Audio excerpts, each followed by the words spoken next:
So, friends, continuing with the life cycle assessment, we would discuss now the fourth phase of life cycle analysis, which is interpretation and analysis. After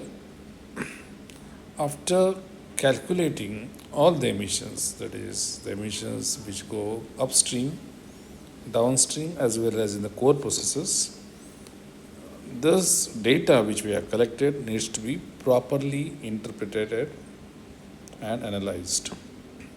So there are certain terms which one needs to be familiar with while conducting the LCA analysis. One such term is known as the hotspot analysis. And what is this hotspot analysis? Hotspot analysis means we identify the major or the dominant emissions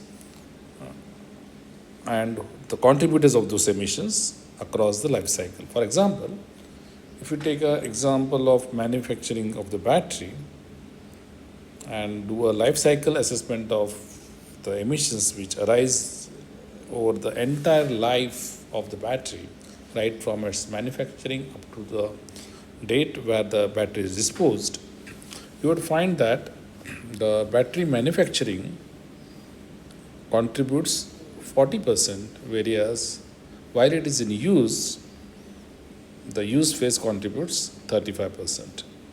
So this 75% comes from the manufacturing and use of the battery. So these are the dominant emission contributors across the life cycle. So this would be included when we in your hotspot analysis. The second part in the interpretation of the data is the sensitivity analysis. Now, what is sensitivity analysis? The sensitivity analysis is to understand how the parameters which are calculated are sensitive to different factors. Like, for example, if you calculate certain emissions and they come out to be X emissions, and if you assume that, suppose instead of the coal based electricity, now the shift has happened from coal based to renewable based electricity, the calculations would change, right? So this is called as sensitivity analysis, how much that analysis is sensitive to the carbon intensity of electricity use. Similarly, some emission factors which we take during your analysis, that might vary again depending upon the technology in use.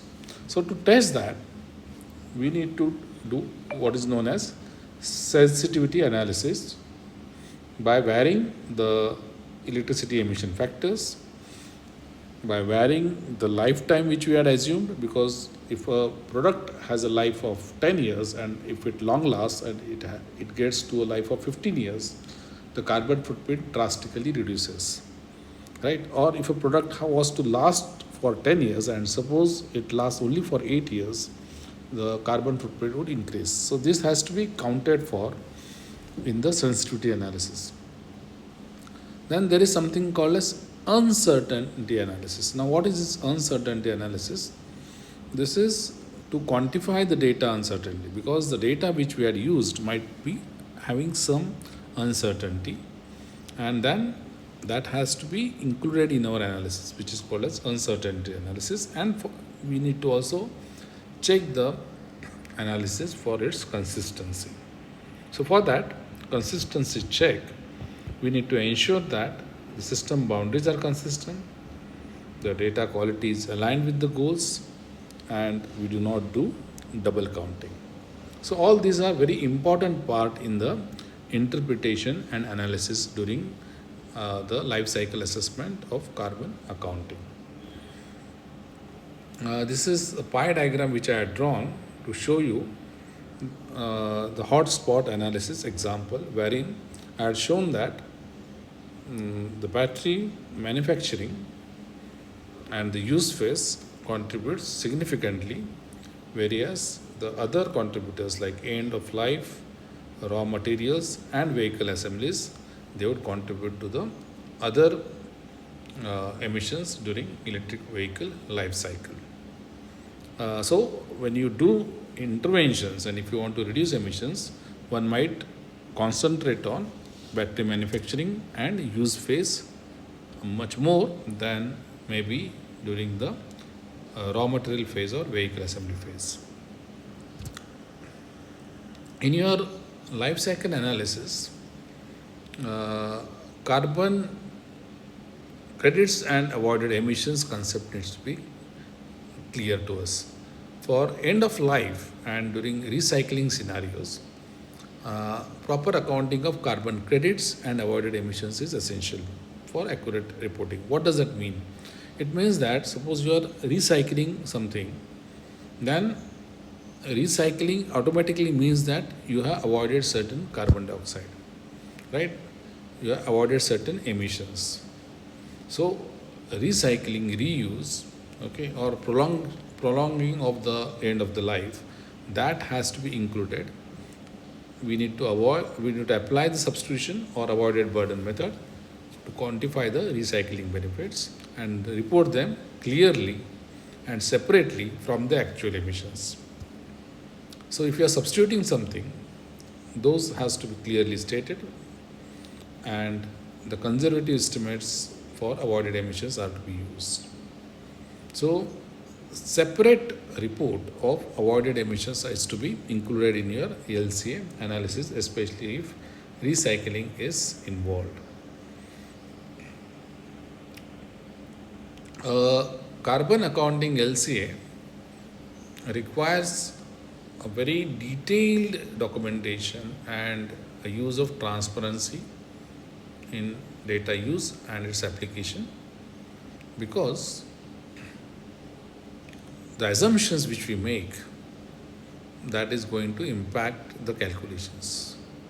The database, the data source reliability has to be clearly stated, and the data has to be clearly cited in the report. The methodology has to be cited, the boundary decisions are to be explained, the simplifications made during the assessment is to be explained clearly in the report. All the databases used, the primary data sources, verified data sources, the dates on which if you are accessing the secondary data, all this has to be included in the report of your LCA. And the report should include the emission factors which we have assumed, and one also needs to acknowledge the limitations. If we are not very much clear about the strength of the data, and wherever we are using assumptions, that has to be clearly stated and included. So this is very important in your LCA methodology. Reporting and transparency is crucial. Common pitfalls in your LCA carbon accounting, they are: if you are ignoring the upstream emissions, that is, you are not accounting for the raw material extraction and processing emissions. If you are using outdated grid factors, that is using old data because maybe the energy mix has changed.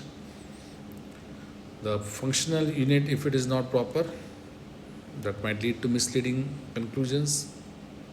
If you are not allocating the things properly and mixing the different emission types, that is going to impact the analysis. And if you are lacking the sensitivity analysis, not doing a sensitivity analysis by failing to test various assumptions, that would leave the analysis incomplete and vulnerable to criticism. So this common pitfalls in LCA carbon accounting needs to be kept in mind. These common mistakes needs to be avoided. So the best practice for robust carbon accounting is to follow the standards rigorously, be it ISO 1404044 and GHG protocol.